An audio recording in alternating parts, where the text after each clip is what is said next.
ابھی تک آپ نے ہمارے چینل کو سبسکرائب نہیں کیا تو سبسکرائب کر لیجئے اور بیل آئیکن کو پریس کر دیجئے تاکہ ہمارے نئے ویڈیوز نوٹیفیکیشن سب سے پہلے مل جائے آپ کو۔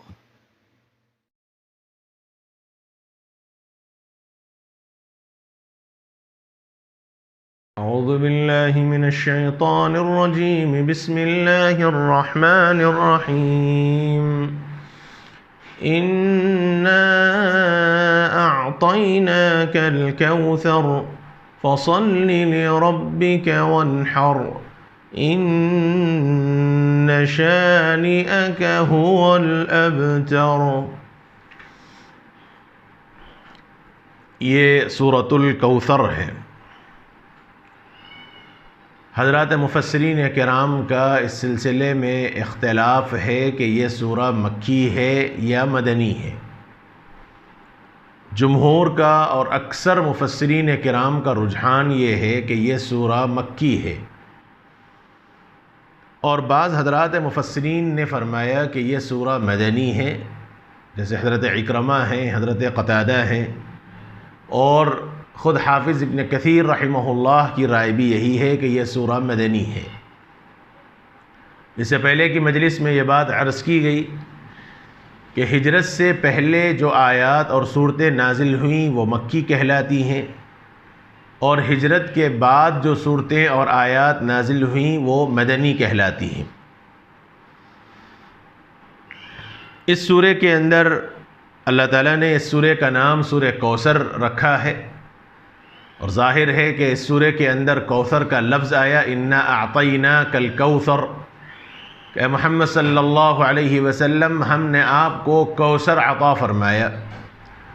تو یہ کوثر کیا چیز ہے، اس کی تفسیر تو انشاءاللہ بعد میں آئے گی۔ بہرحال کوثر کا ذکر چونکہ اس سورے کے اندر آیا، اس لیے اس سورے کا نام سورۃ الکوثر رکھا گیا، اور یہ بات بھی اس سے پہلے کی مجلسوں میں عرض کر دی گئی ہے کہ محض تذکرے کی وجہ سے، ذکر ہونے کی وجہ سے، لفظ کے بیان کر دینے کی وجہ سے سورت کا نام نہیں پڑتا، بلکہ صورتوں کے جتنے نام ہیں وہ امر توقیفی ہیں، اللہ کی طرف سے متعین ہیں۔ اس سورے کا پچھلے سورے سے بہت گہرا ربط ہے۔ اللہ تعالیٰ نے سورہ ماعون کے اندر 4 صفات رذیلہ کو بیان فرمایا، 4 صفات مذمومہ کو بیان فرمایا، یعنی بالکل گھٹیا صفات کا ذکر فرمایا جو ایک مسلمان کے اور مؤمن کے شان کے خلاف ہے۔ پہلا ذکر فرمایا بخل کرنا، کنجوسی دکھانا، یتیموں کے ساتھ حسن سلوک نہ کرنا، ان کو جھڑکنا، گویا یہ سب کا خلاصہ بخل ہے۔ یدع الیتیم ولا یحض علی طعام المسکین۔ اور دوسرا ذکر فرمایا ترک الصلاۃ، نماز کا چھوڑ دینا، جیسے اللہ تعالیٰ نے فرمایا الذین هم عن صلاتهم ساہون۔ تیسری صفت اللہ تعالیٰ نے سورہ ماعون کے اندر بیان فرمائی ریاکاری کرنا، دکھاوا کرنا، الذین هم یراؤون۔ اور چوتھی صفت اللہ تعالیٰ نے بیان فرمائی زکوٰۃ کا نہ دینا، بخل کرنا، یعنی انتہائی گھٹیا اور کمتر چیز کو بھی دینے سے رک جانا، وَيَمْنَعُونَ الْمَاعُونَ۔ چیزیں ہمیشہ ازداد کے ذریعے، اس کے مقابل کے ذریعے پہچانی جاتی ہیں، سمجھی جا سکتی ہیں۔ جیسے دن کی وقعت اور اہمیت اسی وقت سمجھ میں آئے گی جب رات ہو، رات کی اہمیت اور اس کی مسلمیت اسی وقت سمجھ میں آئے گی جب دن کا وجود ہو۔ ایسے ہی جب ان 4 صفات کا ذکر کیا گیا تو اس کے مقابلے میں 4 صفات حسنہ کا بھی ذکر اللہ تعالیٰ نے اس سورے کے اندر فرمایا ہے۔ اللہ رب العزت نے بخل کے مقابلے میں سورہ ماعون میں بخل کا ذکر کیا تو اس کے مقابلے میں عطا کا، بخشش کا، دینے کا ذکر فرمایا، انا اعطیناک الکوثر، ہم نے آپ کو کوثر عطا فرمایا۔ دوسرا اللہ تعالیٰ نے سورہ ماعون کے اندر نماز کے چھوڑ دینے کا ذکر فرمایا۔ اس سورے کے اندر خاص طور پر نماز کی مواظبت کرنے، پابندی کرنے کا ذکر فرمایا، فصلی، نماز پڑھیے۔ اور تیسرا اللہ تعالیٰ نے سورہ ماعون کے اندر ریاکاری کا ذکر فرمایا، الذین هم یراؤون، اور اس کے مقابلے میں اللہ تعالیٰ نے اس سورہ کے اندر اللہ کے لیے خالص عبادت کرنے کا ذکر فرمایا، فَصَلِّ لِرَبِّكَ، اپنے رب ہی کے واسطے آپ نماز پڑھیے، اللہ تعالیٰ نے اس کا ذکر فرمایا۔ اور چوتھا، اللہ رب العزت نے سورہ ماعون کے اندر ذکر فرمایا یمنعون الماعون، کہ لوگ زکوٰۃ دینے سے رکتے ہیں اور کمتر سے کمتر چیز سے بھی رکتے ہیں۔ یہاں ذکر فرمایا وانحر، اللہ کے رسول آپ نہ صرف قربانی کیجئے اور قربانی کے ذریعے صدقہ و خیرات اور گوشت عطا کیجئے۔ گویا 4 صفات رذیلہ کا بیان، 4 صفات مذمومہ کا بیان سورہ ماعون کے اندر کیا گیا، اور 4 صفات حمیدہ اور محمودہ اور اچھی صفات کا بیان اللہ تعالیٰ نے سورہ کوثر کے اندر بیان فرمایا۔ اس طرح دونوں صورتیں مضمون کے اعتبار سے آپس میں مربوط ہیں۔ اس سورہ کے اندر جو مضامین بیان کیے گئے ہیں، ایک تو اللہ تعالیٰ کے نعمتوں کا بیان کیا گیا اِنَّا أَعْطَيْنَاكَ الْكَوْثَرَ کے ذریعے۔ دوسرا، اس اللہ کے نبی صلی اللہ علیہ وسلم کو اور آپ کے واسطے سے ساری امت کو عبادات پر مواظبت کرنے کا، پابندی کرنے کا حکم فرمایا۔ اور تیسرا، اللہ کے نبی صلی اللہ علیہ وسلم کو اپنے دشمنوں کے مقابلے میں مدد کرنے کا، نصرت کرنے کا ذکر فرمایا اِنَّ شَانِئَكَ هُوَ الْأَبْتَرُ کے ذریعے۔ اس طرح اس سورہ کے یہ مضامین بیان کیے گئے ہیں۔ اس سورہ کے فضائل بھی منقول ہیں اور روایات کے اندر ذکر کیا گیا، جو فضائل ہیں وہی کوثر کی تعیین مراد ہے۔ اس لیے اس کا پہلے ترجمہ دیکھ لیا جائے اس سورہ کا، اور اس کے بعد تشریح سامنے آ جائے گی۔ اللہ رب العزت فرماتے ہیں اِنَّا أَعْطَيْنَاكَ الْكَوْثَرَ، بے شک اے محمد صلی اللہ علیہ وسلم ہم نے آپ کو کوثر عطا فرمایا۔ اِنَّا أَعْطَيْنَاكَ الْكَوْثَرَ، اے محمد صلی اللہ علیہ وسلم ہم نے آپ کو یقیناً کوثر عطا فرمایا ہے۔ لہذا اس نعمت کے ملنے کے نتیجے میں، اس نعمت کے شکرانے کے طور پر آپ اپنے رب ہی کے واسطے نماز پڑھیے اور قربانی کیجیے۔ فَصَلِّ لِرَبِّكَ وَانْحَرْ، آپ اپنے رب ہی کے واسطے نماز پڑھیے اور قربانی کیجیے۔ إِنَّ شَانِئَكَ هُوَ الْأَبْتَرُ، اور فرمایا کہ یقیناً آپ کا دشمن ہی بے نام و نشان ہونے والا ہے۔ إِنَّ شَانِئَكَ هُوَ الْأَبْتَرُ، یقیناً آپ کا جانی دشمن، آپ کے دشمن ہی بے نام و نشان ہونے والے ہیں، یعنی ان کا نام و نشان مٹ جانے والا ہے۔ یہ تو ترجمہ ہوا آیت شریف سورۃ شریفہ کا۔ سب سے پہلے اللہ تعالیٰ نے ذکر فرمایا کہ اے محمد صلی اللہ علیہ وسلم ہم نے آپ کو کوثر عطا فرمایا۔ یہ کوثر سے مراد کیا ہے؟ اس سلسلے میں حضرات مفسرین کرام کے کئی اقوال منقول ہیں۔ امام رازی رحمۃ اللہ علیہ نے تو تقریباً 12-13 اقوال بیان فرمائے ہیں، اور انہوں نے کوثر کے الگ الگ واضح مطلب بیان کر کے پھر دلائل میں الگ الگ باتیں بیان فرمائی ہیں۔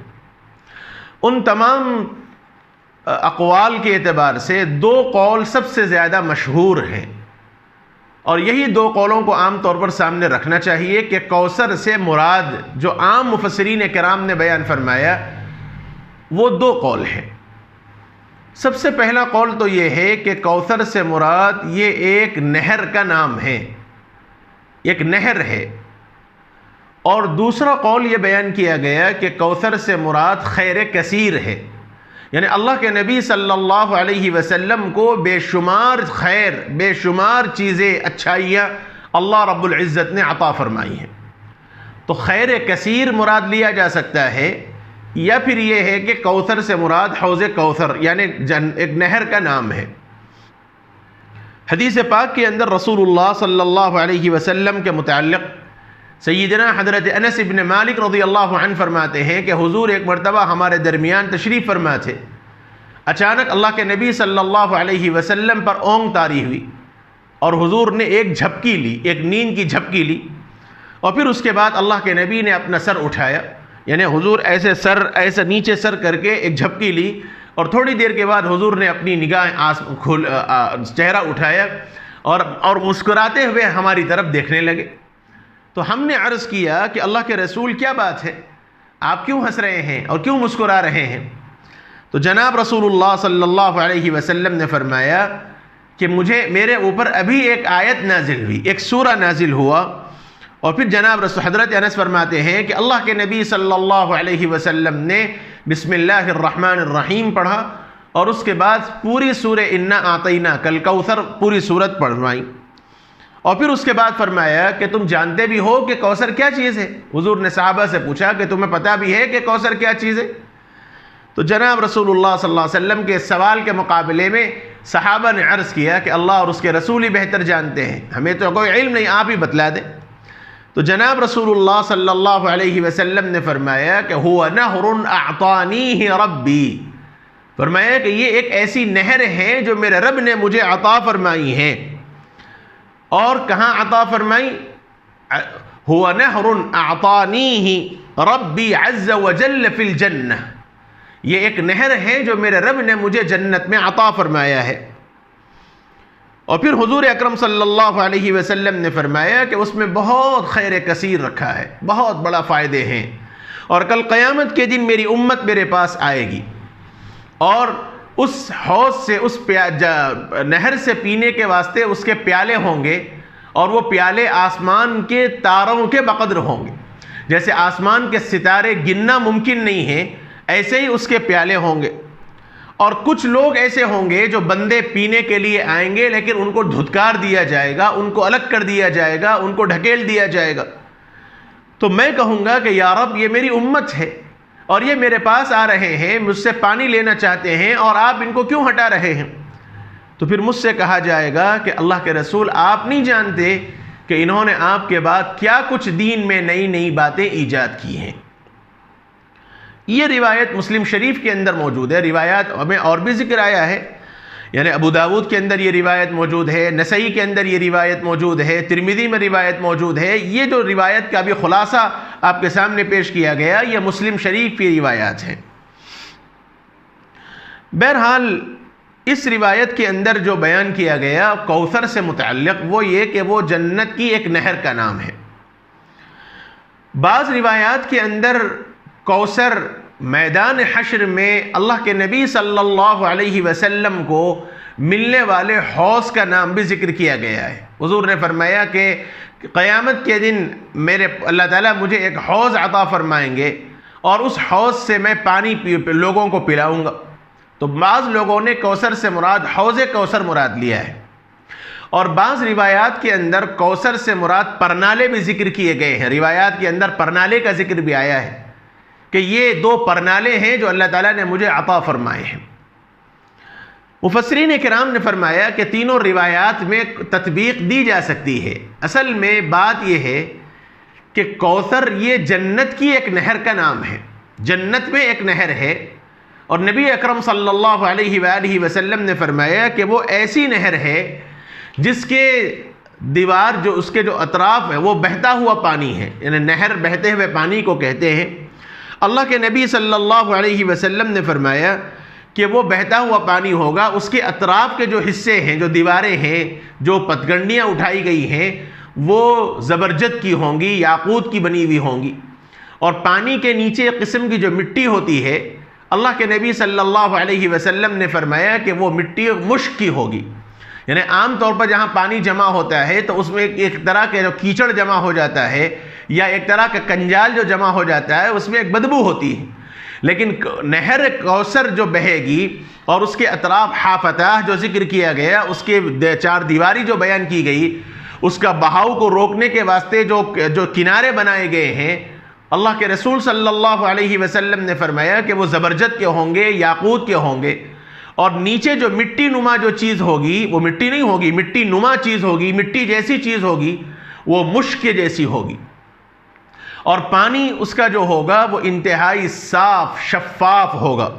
اور اللہ کے نبی صلی اللہ علیہ وآلہ وسلم نے یہ فرمایا کہ احلا من العسل، اتنا میٹھا پانی ہوگا کہ وہ شہد سے زیادہ میٹھا ہوگا، اور سفیدی کا عالم یہ ہوگا کہ دودھ سے زیادہ سفید وہ پانی ہوگا، اور ٹھنڈے کا عالم یہ ہوگا کہ برف سے زیادہ وہ پانی جو حوض کوثر کا پانی ہوگا، نہر کا ہوگا، وہ برف سے زیادہ ٹھنڈا ہوگا۔ اور چکنائی کے اعتبار سے لکھا ہے کہ مسکہ جو ہوتا ہے، بٹر جس کو آپ کہہ سکتے ہیں، تو مسکے سے زیادہ اس میں چکنائی ہوگی، یعنی چکنائی کے ذریعے ایک طرح کی انرجی حاصل ہوتی ہے، تو وہ انرجی بھی اس پانی سے حاصل ہوگی۔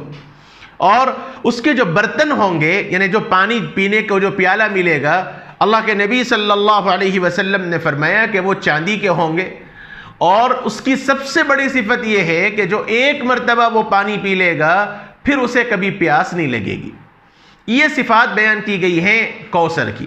تو جنت کی ایک نہر کا نام ہے، اور بعض روایات کے اندر قیامت کے میدان میں حوض میں جمع ہونے والے پانی کو جو حوض کہا گیا، حوض کوثر، اور بعض روایات کے اندر جو پرنالوں کا ذکر کیا گیا، حضرات علماء نے فرمایا کہ اصل یہ ہے کہ یہ جنت سے نکلنے والی نہر کا نام ہے، یعنی جنت میں بہتی ہوئی ایک نہر ہے، اور وہ نہر آسمان سے جب گرے گی، یعنی جنت سے بہے گی، اور بہے کر دنیا میں گرنے کے واسطے دو پرنالے لگائے جائیں گے۔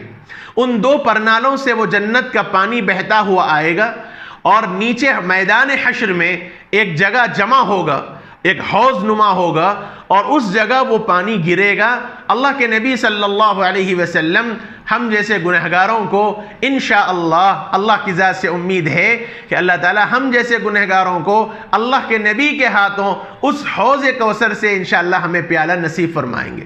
یہ تطبیق دی گئی کہ جنت سے بہنے والی نہر کا نام ہے، اور آسمان دنیا سے آ کر میدان حشر میں جو حوض میں پانی گرے گا وہ پرنالوں کے ذریعے گرے گا، اور وہاں میدان حشر میں جو پانی جمع ہوگا جس سے اللہ کے نبی صلی اللہ علیہ وسلم اپنی امت کو سیراب کریں گے، یہ حوض کا ذکر کیا گیا۔ اس طرح تینوں روایات میں جمع ہو جا سکتا ہے، یعنی کوئی بعید نہیں ہے، حوض چاہے نہر مراد لی جائے، چاہے وہ پرنالے مراد لیے جائیں، چاہے وہ جنت میدان حشر میں جمع ہونے والے حوض میں جمع ہونے والے پانی کو مراد لیا جائے، حوض مراد لیا جائے، تینوں مراد ہو سکتے ہیں۔ بہرحال ایک تشریح تو یہ کی گئی، کوثر سے مراد یہ ہے، اور دوسرا جو مطلب بیان کیا گیا ہے کہ کوثر سے مراد خیر کثیر ہے، یعنی اللہ کے نبی صلی اللہ علیہ وآلہ وسلم کو کوثر عطا کیا گیا، یعنی خیر کثیر عطا کیا گیا، ہر قسم کا خیر آپ کو دیا گیا، اور ایسا خیر دیا گیا جس کا کوئی تصور نہیں کر سکتا، اور وہ خیر کثیر ایسے ہیں جس کا کوئی شمار نہیں ہو سکتا، جس کا کوئی احاطہ نہیں کر سکتا، جس کو کوئی بیان نہیں کر سکتا، ایسے خیر کثیر عطا کیے گئے۔ سب سے بڑا خیر کثیر تو یہی ہے کہ قرآن مجید جیسا معجزہ حضور کو دیا گیا، اور خیر کثیر یہی تو ہے کہ اللہ کے نبی صلی اللہ علیہ وسلم کا نام نامی اس میں گرامی اللہ تعالیٰ نے اپنے نام کے ساتھ جوڑ دیا، اور ہر وقت دنیا کے اندر، دنیا کے ہر خطے کے اندر، ہر مقام کے اندر اللہ کے نبی صلی اللہ علیہ وسلم کا نام نامی اس میں گرامی اذان کے ذریعے بلند کیا جاتا ہے۔ بلکہ ایک ریسرچ کرنے والے نے تو یہ بات کہی ہے کہ دنیا کے اندر پورے 24 گھنٹے کے اندر، پورے 24 گھنٹے کے اندر ایک لمحہ بھی، ایک سیکنڈ بھی ایسا خالی نہیں ہے جہاں دنیا میں اذان نہ دی جا رہی ہو۔ ایک ریسرچ کرنے والے نے بتلایا ہے کہ 24 گھنٹوں کا جو نظام دنیا کا ایسا ہے، کہیں سورج نکل رہا ہے، کہیں سورج ڈوب رہا ہے، دنیا کے مختلف خطوں کے اندر جہاں اوقات نماز آ رہے ہیں، تو ہر وقت کے اندر کہیں نہ کہیں تو اللہ کے نبی صلی اللہ علیہ وسلم کا نام نامی بلند کیا جا رہا ہے، اذان دی جا رہی ہے۔ تو ریسرچ کرنے والے نے یہ بات کہی ہے کہ ایک سیکنڈ بھی ایسا خالی نہیں ہے جہاں اللہ کا اور اللہ کے نبی صلی اللہ علیہ وسلم کا نام بلند نہ کیا جا رہا ہو۔ یہی تو بیان کیا گیا کہ اللہ کے نبی کو خیر کثیر دیا گیا۔ اور بھی بے شمار معجزات ہیں جو اللہ کے نبی صلی اللہ علیہ وآلہ وسلم کو اللہ رب العزت نے عطا فرمائے ہیں۔ یہ حوض کوثر سے متعلق عرض کیا گیا، اِنَّا أَعْطَيْنَاكَ الْكَوْثَرَ، اللہ کے نبی ہم نے آپ کو خیر کثیر عطا فرمایا ہے۔ بعض حضرات نے ایک بات یہ بھی فرمائی ہے کہ خیر کثیر سے مراد اس امت کے علماء ہیں۔ امام رازی رحمۃ اللہ علیہ نے یہ مطلب بھی بیان فرمایا ہے کہ اس سے مراد امت کے علماء ہیں، کہ جیسے اللہ کے نبی صلی اللہ علیہ وسلم دین کا کام کرتے ہیں، اللہ کا پیغام پہنچاتے ہیں، حق بات کی وضاحت کرتے ہیں اور حق بات امت تک پہنچاتے ہیں، یہی کام علماء کرتے ہیں۔ علماء انبیاء کے وارث ہیں اور علماء حق بات پہنچاتے ہیں، اللہ کا پیغام امت تک پہنچاتے ہیں۔ تو خیر کثیر یعنی اللہ کے نبی اگرچہ کہ دنیا سے پردہ فرما گئے، لیکن جو مشن ہے نبی کا اور جو نبی جو کام دعوت کا لے کر آئے، اللہ کے بندوں تک اللہ کے پیغام پہنچانے کے جو بات لے کر آئے، اللہ رب العزت نے اس امت کے علماء سے وہ کام لیا خاص طور پر، اور عام طور پر ہر امت کے فرد پر یہ ذمہ داری رکھی ہے کہ جو کچھ وہ جانتا ہے وہ دوسروں تک پہنچائے۔ تو عمومی اعتبار سے ساری امت محمدیہ بھی اس میں شامل ہو سکتی ہے۔ جیسے ان شانئک هو الابتر آگے جو آنے والا ہے اس کے شان نزول بھی الگ ہے، اس کے متعلق انشاءاللہ بات آئے گی۔ بہرحال آج کی مجلس میں کوثر سے متعلق بات عرض کی گئی کہ کوثر اللہ کے نبی صلی اللہ علیہ وسلم کو ملنے والے اس خیر کثیر کا نام ہے، جو بہت زیادہ خیر اللہ رب العزت نے حضور کو عطا فرمایا، یا جنت کی ایک نہر کا نام ہے۔ یہ آج کی تفسیر میں بات آئی۔ کل کی تفسیر میں انشاءاللہ فصلی لربک وانحر اور ان شانئک هو الابتر، دشمن بے نام و نشان ہونے والا ہے۔ اللہ تعالیٰ نے یہ بات کیوں فرمائی ہے؟ ان دشمنوں نے اللہ کے نبی پر کیا طعنہ دیا؟ نعوذ باللہ حضور پر انہوں نے طعنہ کسا اور حضور اکرم صلی اللہ علیہ وسلم کو انہوں نے برا بھلا کہا۔ اس کے جواب میں اللہ تعالیٰ نے یہ آیت نازل فرمائی، وہ کیا بات تھی اور کیا انہوں نے طعنہ کسا، اس کا ذکر انشاءاللہ کل کی مجلس میں ہوگا۔ سبحان اللہ وبحمدہ، سبحانک اللہم وبحمدک، نشہد ان لا الہ الا انت، نستغفرک ونتوب الیک۔